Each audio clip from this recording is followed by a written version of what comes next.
El 26 de noviembre de 2006, Norita, como la llamaban sus íntimos, apareció estrangulada y semidesnuda sobre la cama de su hija Valentina. Hipótesis edípica.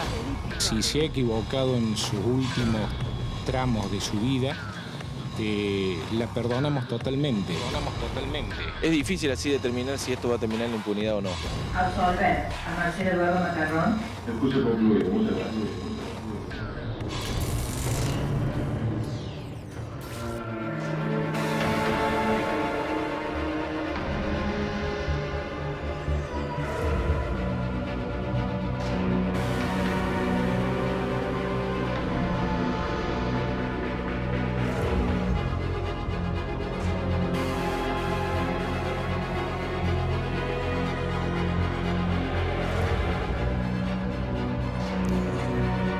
Un crimen tremendo.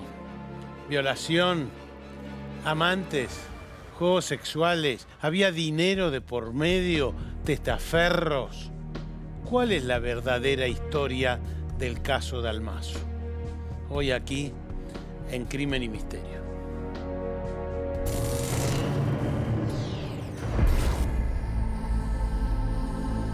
El 26 de noviembre de 2006, Nora Dalmaso volvió a su casa del Country Villa Golf en Río Cuarto, Córdoba. Su familia no estaba en la vivienda. En aquel momento su marido Marcelo Macarrón participaba de un torneo de golf en Punta del Este. Su hija Valentina había viajado a Estados Unidos. Solo su hijo Facundo estaba en Córdoba, pero en la capital provincial. Nora, de 51 años, se sacó el maquillaje y entró a la ducha. No podía imaginar lo que le esperaba. Apareció estrangulada y semidesnuda sobre la cama de su hija Valentina. Llevaba 36 horas muerta. Alguien la mató entre las 5 y las 6 de la madrugada del sábado 25, cuando Nora volvió de una salida con amigas. En aquel tiempo todavía no se había incorporado en nuestro país la figura del femicidio al Código Penal, por lo que el crimen de Dalmaso fue caratulado como homicidio. En el marco de la investigación del caso se fueron planteando distintas hipótesis. Las conjeturas abarcaron desde la posibilidad de que se tratase de un crimen pasional hasta que el asesinato hubiera sido perpetrado por un sicario, e incluso se exploró la teoría de que se estuviera ante un matricidio. El cuarto no estaba tan acomodado, la cama estaba totalmente desacomodada, con las sábanas movidas, la ropa no estaba estrictamente doblada. Llegan a la conclusión, después de la autopsia, que Nora Dalmaso luchó. Nora Dalmaso tuvo un fuerte golpe en la cabeza que la desvaneció, tenía un golpe en el codo, tenía marcas de estrangulamiento.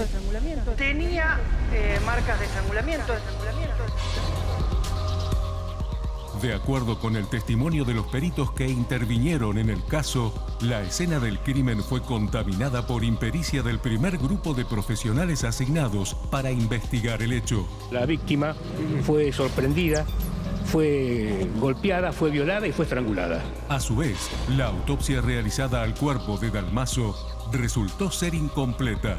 Estos puntos centrales complicaron el curso de la investigación de un caso que mantiene su principal interrogante sin respuesta. ¿Quién mató a Nora Dalmaso?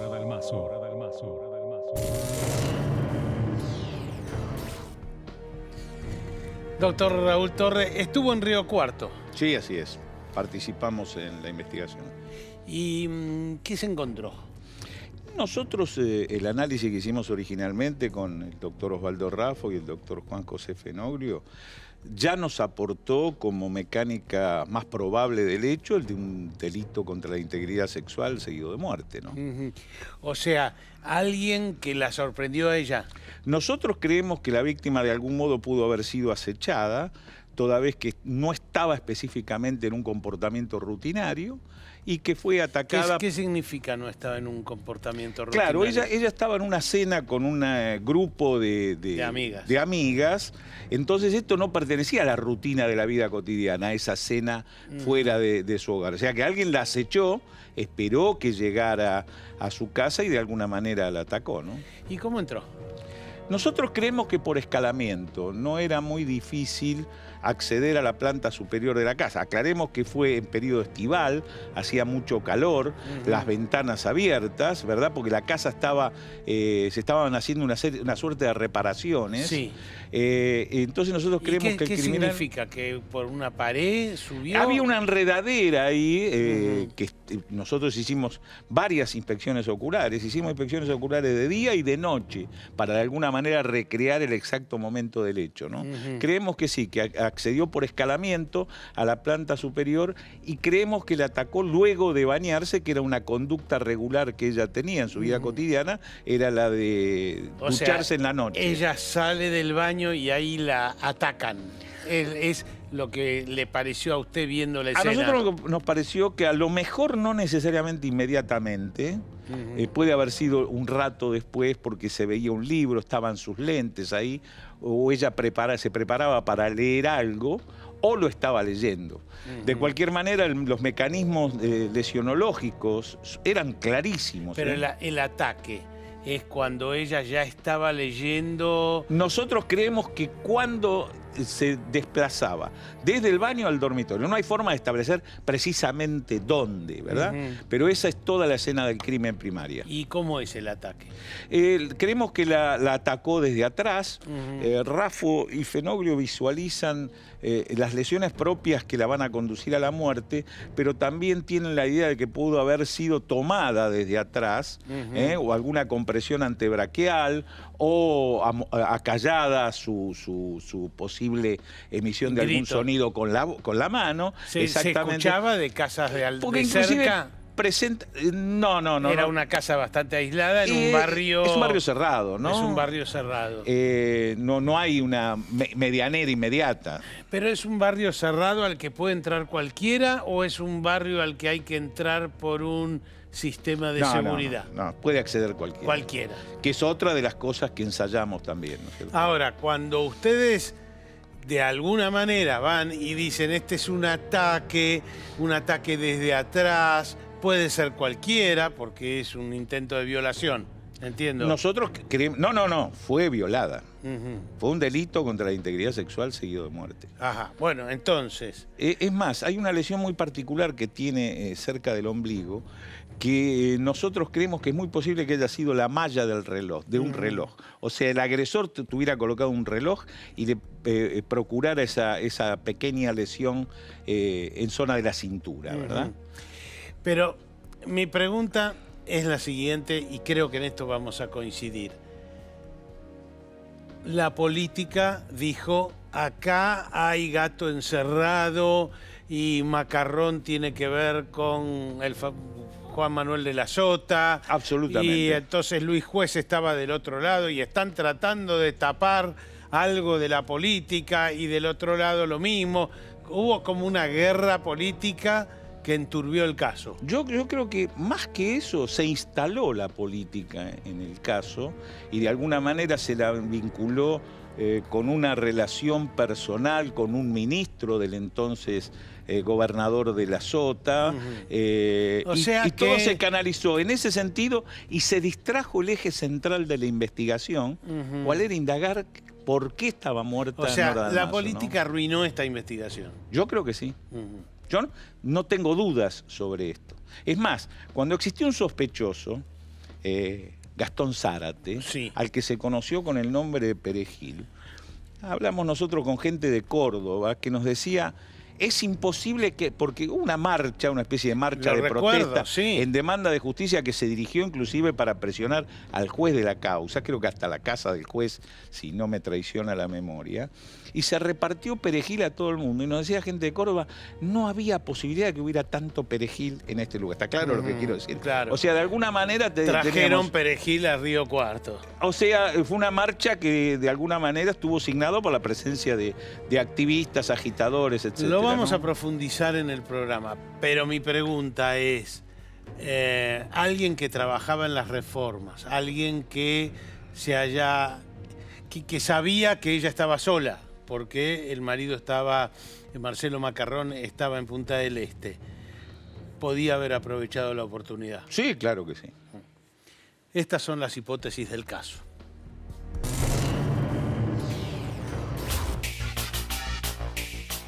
Al momento de ser encontrado, el cadáver de Nora Dalmaso conservaba un Rolex en la muñeca y 7 anillos en los dedos. Por lo tanto, quedaba descartado que el móvil pudiera haber sido un robo. Nada puede sorprendernos, todo es posible. Cualquier circunstancia de la realidad vinculada a un hecho criminal muchas veces supera la más retorcida ficción. A mí me parece que una sola persona, a mi hija no la mataron. Es como un clan que la han matado a mi hija, porque alguna cosa sabría que tenía que desaparecer. Que hay personas que la han matado, o que la han hecho matar. Que hay personas que la han matado, o que la han hecho matar. Desde el primer momento, la investigación del homicidio estuvo marcada por el escándalo, ya que la primera versión que circuló fue que su muerte podría haber ocurrido en el marco de un juego sexual sadomasoquista, es decir, que probablemente había muerto de forma accidental mientras disfrutaba de una velada con un amante. Juego sexual. Ahí ya se empezó a hablar de amantes. Con el devenir de la causa se confirmó por los mensajes de texto del celular que Nora Dalmaso no tenía 1000 amantes, que Nora Dalmaso tenía una relación paralela con un amigo de Macarrón que estaba con Macarrón en Punta del Este. Si bien tal conjetura no tardó en ser refutada, la versión del presunto crimen pasional se instaló inmediatamente en los medios y fueron surgiendo nombres de supuestos amantes de la víctima que se difundieron con total liviandad. Nosotros con mis hijos nos quedamos con el mejor de los recuerdos de ellas y realmente si se ha equivocado en sus últimos tramos de su vida, la perdonamos totalmente.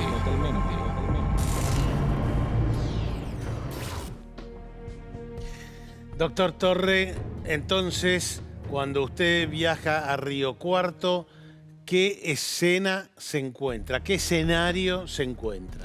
Bueno, este escenario que de algún modo estamos mostrando aquí, Tuni, esta era la visión general que teníamos de lo que se nos sometía a análisis. Teníamos en posición de decúbito dorsal, esto es boca arriba, el cadáver sobre una cama individual. Había una serie de prendas que aquí le hemos pedido a la producción que de algún modo nos detallara. Aquí la presencia del pantalón de jean que ella vestía antes, su prenda interior al pie de la cama, una bata de seda, la cartera que había utilizado ese día, la bata de toalla sobre la cama, que es lo que entendemos que ella tenía puesto, insisto, cuando fue atacada previo al ingreso a esta habitación. Pero la bata se encuentra tirada o prolijamente puesta ahí. No, yo diría que de algún modo se encuentra arrojada encima de la cama, Tuni, porque es el cinto de esa bata lo que va a ser improvisado como el arma que la va a conducir a la muerte. El cinto de esa bata va a ser lo que se va a utilizar para el estrangulamiento. El estrangulamiento es algo, digamos, por un instante digamos, hay un sicario. Un sicario no mata con estrangulando, ¿no? Supongo que en general mata a tiros o algo por el estilo. ¿El estrangulamiento en sí mismo a usted le dice algo, doctor Torre? No, para nada. Nosotros entendemos que es un mecanismo que se precipitó, pero es típico para los delitos contra la integridad sexual, aclaremos esto también. La hipótesis de que instala la Fiscalía es que esto se había simulado para hacer ver que era una muerte en el marco de un delito contra la integridad sexual y no en definitiva un delito contra la integridad sexual como nosotros no tenemos duda que realmente ocurrió. Claro, ¿verdad? porque ahí le pregunto lo siguiente. Alguien que va a matar a Nora, supongamos que estaba toda la idea esta de que Macarrón era un testaferro de la política y que ella se quería separar y se iba a quedar con una parte de la plata o con toda la plata. Alguien que la va a matar no lleva un arma, un cuchillo y simula un robo también, pero digamos algo más seguro que una bata que encontró ahí, porque él no sabía seguramente que ella iba a tener puesta una bata y un cinto. A ver, todo nos indica a nosotros que este hecho se produjo y se precipitó en ese escenario. También entre las cosas que nosotros hemos evaluado, es que era una persona que de algún modo tenía un conocimiento con la víctima, o un conocimiento personal, o que pertenecía a su medio, no necesariamente a su medio de relación, pero sí, por ejemplo, a su medio geográfico. ¿Por qué? Porque conducir a la víctima a la muerte en los delitos contra la integridad sexual es para procurar la impunidad. Entonces, es decir, la mató porque ella sabía quién era él. Tuni, quienes trabajamos en esto y ya de tantos años sabemos que dicen que el orgasmo masculino dura entre 25 o 20 y 30 segundos. Por esos 20 o 30 segundos, Tuni, créame que yo he visto los crímenes, los delitos más horrendos que cualquiera puede imaginarse. Esto además lo piensa usted porque no hay violación de la puerta y todo eso. Por todo el escenario que nosotros hemos estado persiguiendo, porque siempre en el hecho criminal uno tiene que analizar todo el contexto. No analizar un dato, el mecanismo de muerte, no, todo el contexto. Nada fue violado, pero sí sabemos que las ventanas estaban abiertas, por producto del calor que hacía. O sea, alguien pudo subir al primer piso, como usted nos dijo recién, y entrar porque estaba todo abierto. Para nosotros es la hipótesis más probable. ¿Y qué encontró en el cuerpo? ¿Qué encontraron los forenses en el cuerpo? Hay una serie de datos muy interesantes que presenta todo el cadáver. ¿Cuánto es? Un traumatismo, vamos a llevarlo de alguna manera en orden, ¿no? Un traumatismo en región parieto-occipital. Tiene un golpe claro en la cabeza, que es vital, o sea que fue producido en vida de la víctima, y que fue o bien para colocarla en estado de indefensión, previo a arrojarla sobre la cama, o bien fue en la cama para poder dominarla y avanzar en el delito contra la integridad sexual. Sí. Luego tenemos una serie de lesiones típicas para el delito contra la integridad sexual, como es una mordedura en el pecho derecho. ¿Sí? ¿Es típico de una violación eso? Sí, claro. Ese tipo de... es cuando el criminal tiene una importante carga de sadismo, porque, a ver, nosotros podemos hablar de los agresores sexuales, englobarlos en una única personalidad, la del trastorno antisocial, etcétera, pero existen a su vez subvariedades de estos criminales, donde en muchos de ellos el sadismo está presente. Esto es procurar el sufrimiento de la víctima, y eso se evidencia con esa mordedura. Luego, lesiones genitales típicas de un delito contra la integridad sexual. ¿Qué significa,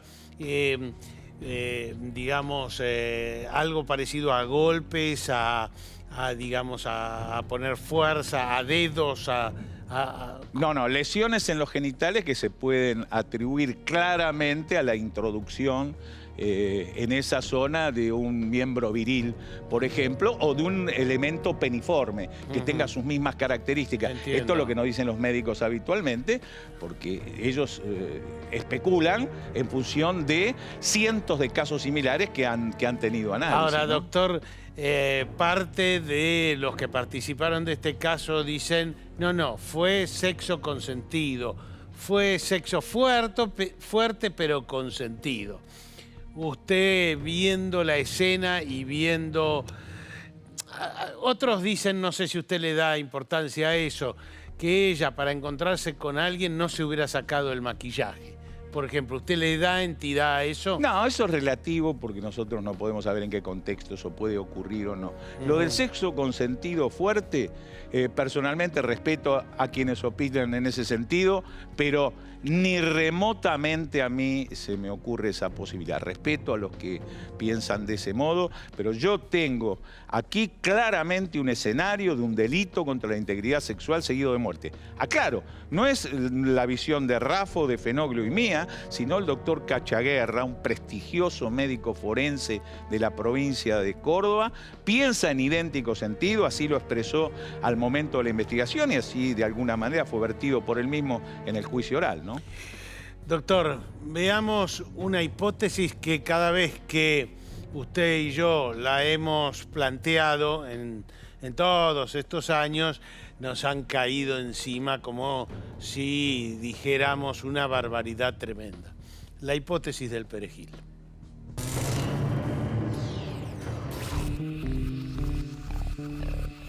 Habían pasado poco más de 2 meses del homicidio de Nora Dalmaso cuando los abogados de la familia de la víctima formalizaron ante la fiscalía el pedido de que detuvieran como presunto asesino a un albañil y pintor que había trabajado en su casa. Se trataba de Gastón Zárate, de 27 años, a quien se acusaba también de haber intentado vender un teléfono celular que faltó de la escena del crimen. Incluso llegaron a circular versiones de que habría confesado el crimen ante su novia y allegados. Por su parte, el hombre se declaró públicamente inocente y denunció haber recibido presiones de parte de 3 policías para que confesara el crimen. Yo creo que era un trabajador, un pobre hombre, el señor Zárate, que estaba a la hora equivocada en el lugar no indicado. El 9 de febrero de 2007, Zárate fue detenido en condición de imputado por homicidio agravado, abuso sexual y hurto. Para los familiares del imputado, la detención de Zárate fue una maniobra para adjudicarle la autoría del asesinato de Dalmaso a un perejil y dar por finalizada la investigación. No sabemos qué busca el fiscal. Facundo Macarrón te acusó de una cosa distinta a la que te acusó Gastón Zárate, pero sin embargo no se los acusa de haber participado conjuntamente. Es difícil así determinar si esto va a terminar en la impunidad o no. Cerca de 2.000 personas realizaron una movilización en Río Cuarto para pedir la liberación del pintor. La misma fue bautizada por los asistentes como la Marcha del Perejilazo. ¡Es una vergüenza! ¡Una vergüenza! Es la farsa más grande que nos toca vivir en Río Cuarto. No se lo cree nadie esto, no se lo cree nadie. 12 horas después de su detención, Zárate era liberado porque no se encontraron pruebas para mantenerlo privado de su libertad. Estaba mi alma tranquila porque yo digo, soy inocente, digo, no puede ser que todos los de arriba culpen a la gente así como yo y que quede todo impune.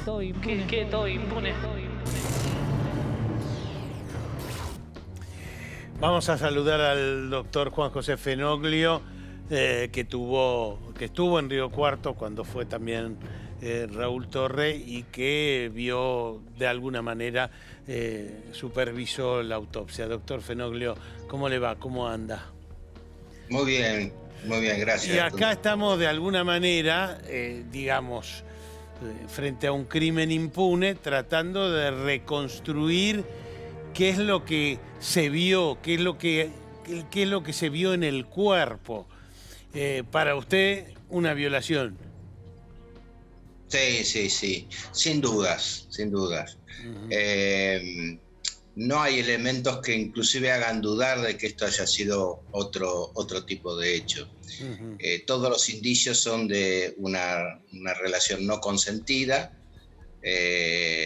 por la presencia del tipo de lesiones. Ya muchos autores dicen que en el solo hecho de encontrar una persona desvestida de la cintura para abajo debe indicar de que es un hecho de un ataque sexual.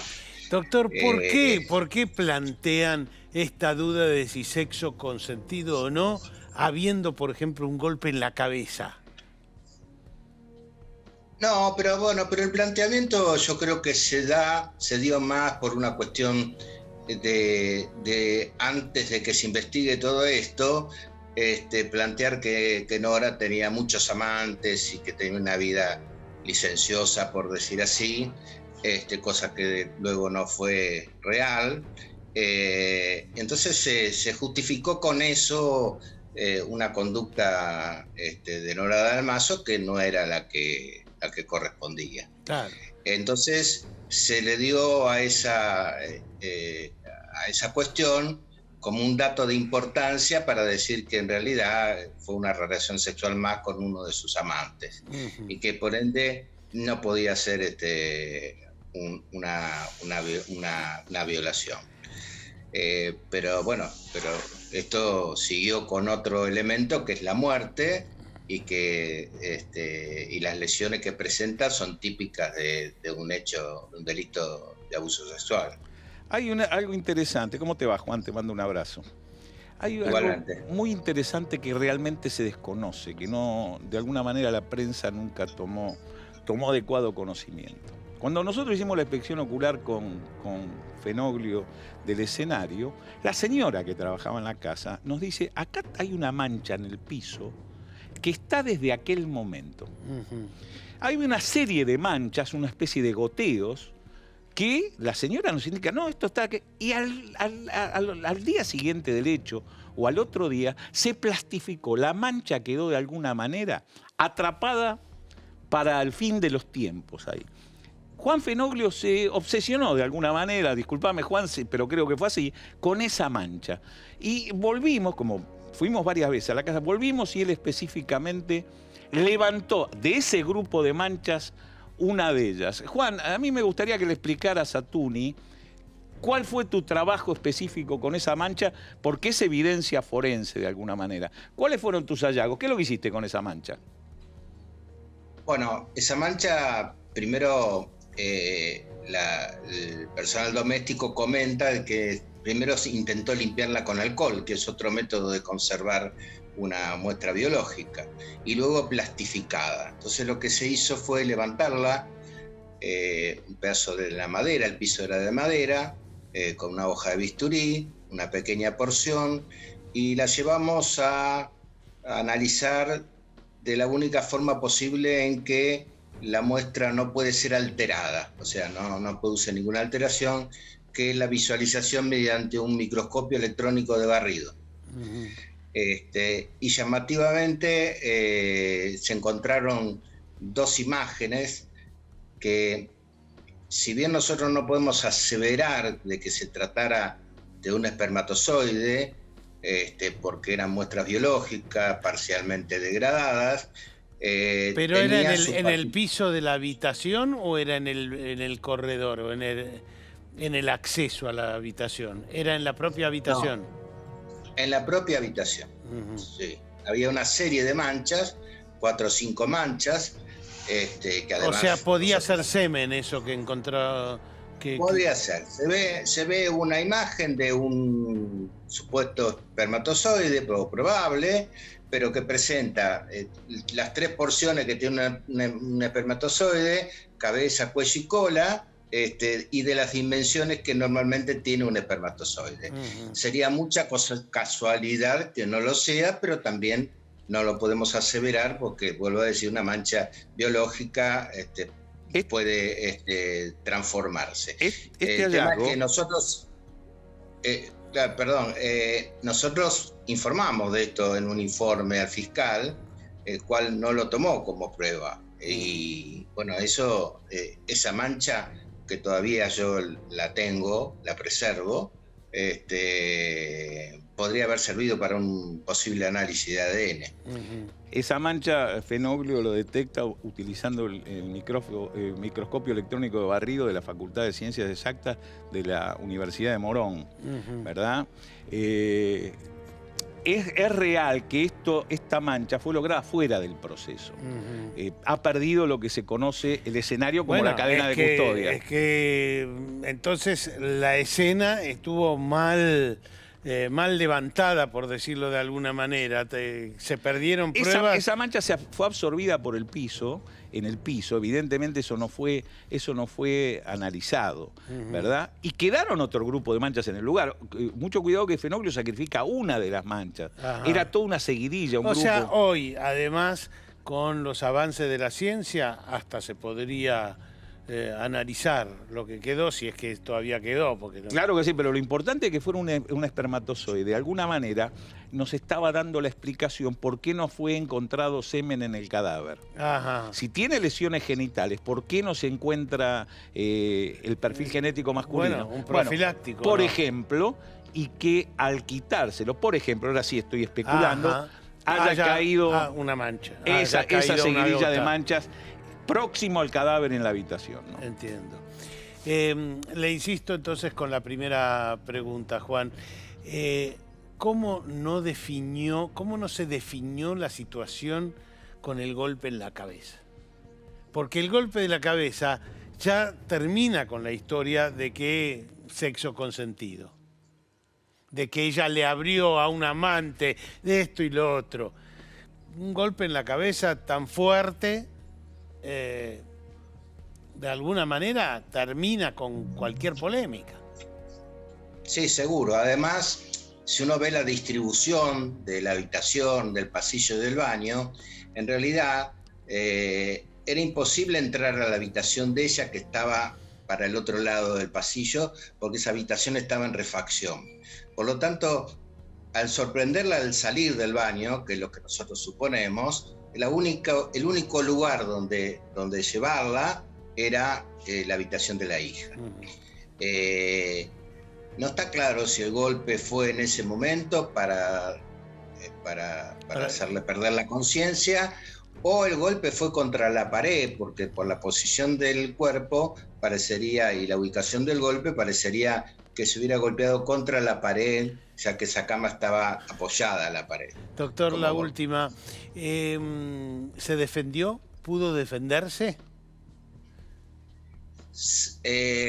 Para saber si se defendió, nosotros creemos que no mucho, porque justamente este golpe la ha puesto en un estado de inconsciencia.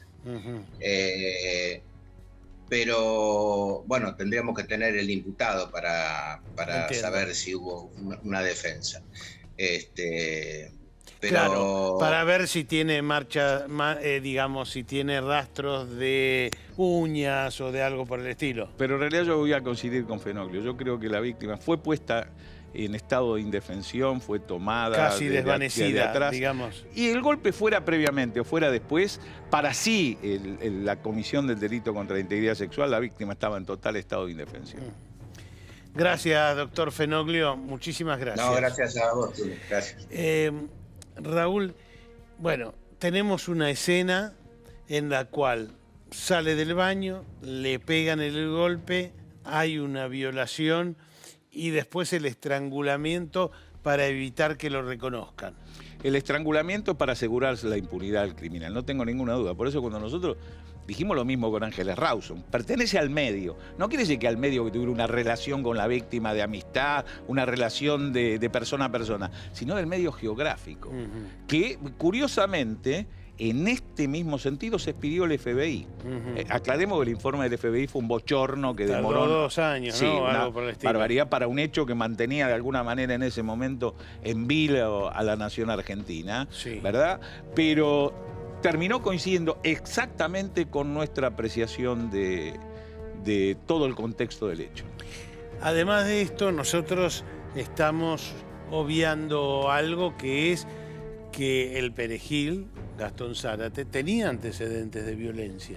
Había una causa donde había agredido a la madre, ¿verdad? Y el caso de Gastón Zárate es muy interesante porque era la primera hipótesis de trabajo que tuvo la gente de investigaciones de la policía de Córdoba. Entiendo. Gente que mostró bastante eficacia en el principio de la investigación, pero fueron cuestionados políticamente. Sí, la política se metió, pero incluso apareció en manos de una novia de él uno de los celulares de Nora Dalmaso, tengo el recuerdo. No, además el reconocimiento del hecho, la autoadjudicación del hecho, de alguna manera, una confesión hecha sui generis ante alguna otra persona. ¿En serio? ¿No? Sí.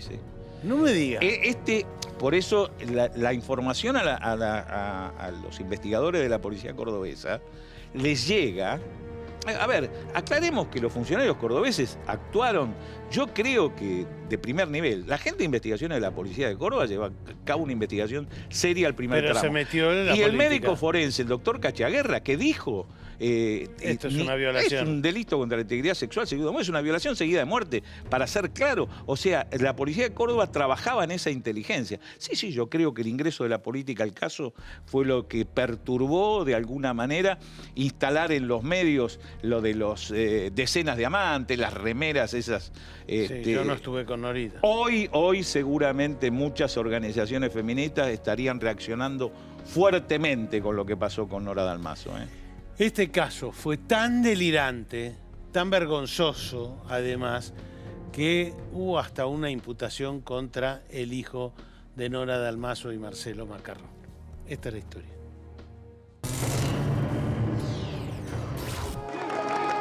Un tiempo después de la liberación de Zárate, las sospechas recayeron sobre Facundo Macarrón, el hijo de Nora Dalmaso. Se había descubierto que tanto en la escena del crimen como en el cuerpo de la víctima había restos biológicos de linaje Macarrón. La hipótesis edípica, esto que decía Luis recién, que el hijo, que la mamá no consentía que el chico tuviera una relación homosexual, llegó y la mató. Nora sabía lo de Facundo, sus tías lo sabían y Nora lo apoyaba a Facundo. Este hallazgo llevó a que se pensara en la posibilidad de que aquella fatídica noche de fines de noviembre de 2006, Facundo pudiera haber viajado en auto desde la capital cordobesa hasta Río Cuarto para matar a su madre. En este marco, el 6 de junio de 2007, el fiscal Javier Di Santo acusó al hijo de Nora básicamente por considerar que no tenía una coartada comprobable. Por aquellos días, un interrogante comenzaba a ganar terreno. ¿Se había tratado de un matricidio? Marcelo Macarrón se muestra conmovido luego de haber recibido la noticia de que el fiscal le imputó a su hijo haber asesinado a Nora. La coartada de Facundo era que había estado en el Rotary Club en una cena hasta las 3:30 de la mañana. Uno de los amigos más cercanos a Facundo Macarrón habría de alguna forma resquebrajado esta coartada. Es decir, que habría un blanco entre las 2 de la mañana y las 7 de la tarde del sábado, que coincide precisamente con el horario en que matan a Nora Dalmaso. Doctor, sabemos el dolor suyo. Simplemente una causa de 6 meses de tortura que le sacaron. La conjetura que barajaba la justicia en aquel momento era que el joven, que por entonces tenía 19 años, había abusado de su madre y la había matado a partir de un conflicto entre ambos por su orientación sexual. Incluso se llegó a especular en algunos medios que detrás de la belleza e inteligencia de Facundo podía esconderse un frío homicida. Abuso sexual calificado seguido de muerte. Pero por eso le pregunté, colega, ¿qué hay para que también se pueda decir que hay un abuso sexual? ¿Qué elementos de prueba? Y hay algunos elementos de pruebas que no los voy a sacar en este momento a la luz. Yo les pido también un poquito de prudencia. Estamos trabajando un material muy delicado. No vamos a permitir que nadie dañe absolutamente más de lo que se ha dañado. Y en horas de la tarde he citado a Facundo para Macarrón para tomar la decisión. Permiso. ¿Le dijiste algo? Cuidado, fiscal. Córranse. Facundo. Está clarísimo. ¿Estás tranquilo, Facundo? De esta manera, para Facundo no hubo transición.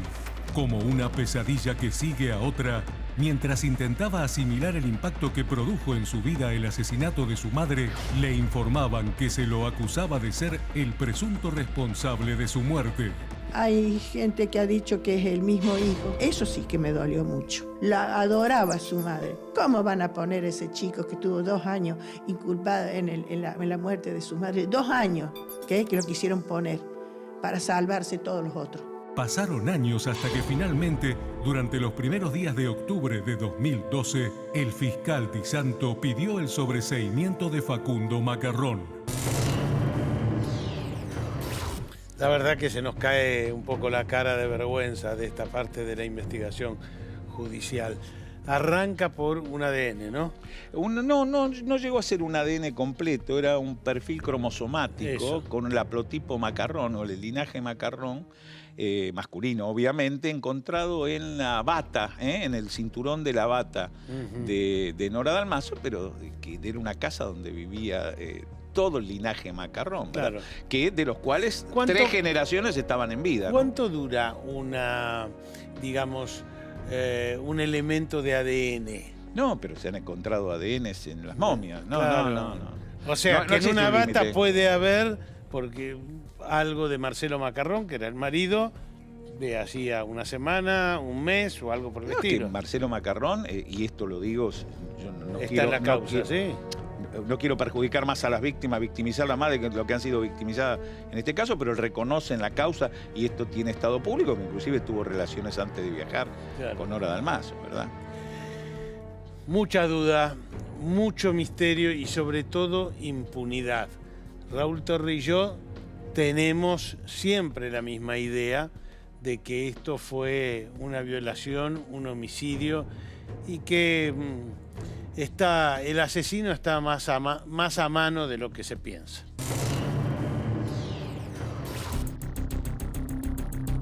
La investigación continuó su curso e hizo foco en la figura del viudo Marcelo Macarrón, un médico traumatólogo de intensa vida social. Circularon versiones que indicaban que la pareja estaba terminada y que Dalmaso quería el divorcio. Pero Macarrón no tenía pensado dar ese paso para evitar perder la mitad de sus bienes. En un primer momento se decidió imputar al viudo, Marcelo Macarrón, como autor material del crimen. Fueron primero por Zárate, por la pista del ataque sexual, la pista edípica sobreseído el hijo, la pista del amante. Bueno, vamos contra el viudo, contra Marcelo Macarrón. Dijeron que había alquilado un avión que había hecho el vuelo Punta del Este, Río Cuarto, para asesinar a su mujer y después volver a Punta del Este. Tras caerse por falta de pruebas la acusación por la autoría material del crimen de su esposa, la Fiscalía decidió cambiar la acusación sobre Macarrón para pasar a señalarlo como posible autor intelectual del dramático episodio. El último fiscal, que es Luis Pizarro, hace una investigación en torno a Macarrón. Ya no lo ubica como autor material. Ya no tiene esas locuras de decir se tomó un vuelo que nadie lo toma como pudo, autor intelectual. Claro, lo toma como autor intelectual. Lo está acusando de homicidio triplemente calificado. En marzo de 2022, a sus 62 años, Macarrón afrontó el proceso judicial en su contra, en el que se lo acusó de haber sido el instigador del homicidio de su esposa y haber contratado a un sicario para matarla, mientras él disputaba un torneo de golf en Punta del Este. El juicio duró 3 meses y 17 días, en los que quedó demostrado que no había elementos de prueba para condenar a Macarrón, por lo que resultó absuelto. Es el resultado del acuerdo que antecede el Tribunal Integrado con Jurados Populares por unanimidad resuelve. Absolver a Marcelo Eduardo Macarrón por el hecho que le atribuyó el requerimiento de citación a juicio de Fojas 6.457/6.553. El curso concluido. Muchas gracias. Durante el proceso, la justicia reconoció a Dalmaso como víctima de violencia de género, pero su crimen quedó impune. De esta manera, sigue sin conocerse la identidad del misterioso asesino de Nora Dalmaso. Doctor Torre, otro papelón. Bueno, esto no debería haber llegado nunca a juicio. No a este juicio. Sí debería haber llegado al juicio del verdadero criminal que cometió este hecho, ¿no? Usted y yo pensamos, no sé si está de acuerdo con lo que le voy a decir, de que alguien que posiblemente participaba de las reformas, que sabía que ella estaba sola, que sabía cómo trepar al primer piso, porque ya había trepado al primer piso por afuera, digamos, entró en esa casa esa noche y cometió... y conociera a la víctima. ¿Qué? Y conociera a la vícima. Y la víctima lo reconociera, y ¿verdad? Sí, obvio. Este es un elemento fundamental a tener en cuenta. Trabajaba ahí, ella lo conocía, él sabía que ella estaba sola, entró trepando, como usted dice, porque no hay nada abierto por la fuerza, le pega el palo, hay violación y el homicidio, como usted dice, para garantizarse la impunidad. Para asegurar de alguna manera salir indemne ante esa barbaridad cometida, ¿no? Y este rumbo de la investigación se frustró por el tema político, porque decían, acá hay dinero de José Manuel de la Sota. Sí, se instala también, en el caso concreto de Gastón Zárate, se instala como culpabilizar a alguien pobre, humilde, que no tiene capacidad de defenderse. Cuando le había pegado a la madre, a otras parejas, tuvo hechos de violencia muy fuertes. Claro, pero eso enfrentaría al poder, de alguna manera el poder económico, el poder político, etcétera, etcétera, que era echarle la culpa a un pobre. Sí, claro, es de alguna manera, buscar una clase socioeconómica menos acomodada para que sea de alguna manera, el sospechoso de siempre, ¿verdad? Cuando en realidad la policía cordobesa tenía una línea de investigación bastante sólida en este sentido, ¿no? O sea, ellos pensaban para este lado. Yo creo que sí, lo que pasa es que luego la gente de investigaciones de la Policía de Córdoba es apartada y bueno, de alguna manera toda esa hipótesis de trabajo política se diluye, sí, claro. Otro caso impune, otro caso donde se pudo haber sabido la verdad y donde se pudo haber condenado al culpable. Pero nuevamente la política se metió en el medio y termina siendo impune, no habiendo ningún culpable. Hasta la próxima.